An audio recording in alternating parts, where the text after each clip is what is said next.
नमस्कार बंधुरा परिणीतार पेजे सबाइके स्वागतम। आमार आजकेर रेसिपि काँचकलार कोफ्ता कारी।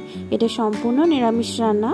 एर जोन्नो आमी नियेछि 4टा काँचकला, एकटा आलू और नियेछि हाफ कप परिमाण मटर डाल। मटर डालटाके आमी आध घंटा भिजिए रेखे बेटे नियेछि। सेई क्लिपटा आमार स्किप हये गेছে। एरपर काँचकला आलू सिद्ध करे खोसा छाड़िए निब। तारपर मटर डाल बाटा, हाफ चा चामच आदा बाटा, भाजा मशला दिब। एखाने भाजा मशला हिसेबे जिरा और धनिया व्यवहार करछि। एरपर शुकना मरिच, गरम मशला, लवण, हलुद, चीनी परिमाण मतो दिए भालो करे मेखे कोफ्तार शेप दिए नेब।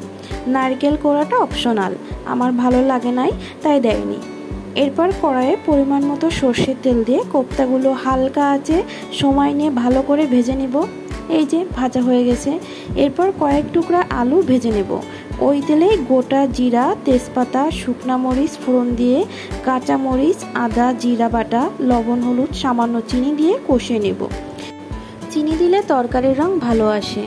আমি আমার রান্নাটা পুরোটাই কাঁচা মরিচ দিয়েই করেছি। আপনারা চাইলে শুকনা মরিচ ব্যবহার করতে পারেন। শুকনা মরিচ দিলে কালারটা একটু অন্যরকম আসবে এই আর কি। মশলা কষানো হলে আলু দিয়ে অল্প জল দিয়ে ঢাকা দিয়ে কষিয়ে নেব। ঢাকনা খুলে পরিমাণ মতো জল দিয়ে দিলাম। তারপর জলটা এমন ফুটে উঠলে কোপ্তাগুলো দিয়ে দিলাম। এরপর 5 মিনিট ঢেকে রেখে রান্না হতে দিব। তারপর ঢাকনা খুলে গরম মশলা ও 1 চা চামচ ঘি দিয়ে নামিয়ে নিব। এই যে রেডি কোপ্তা কারি।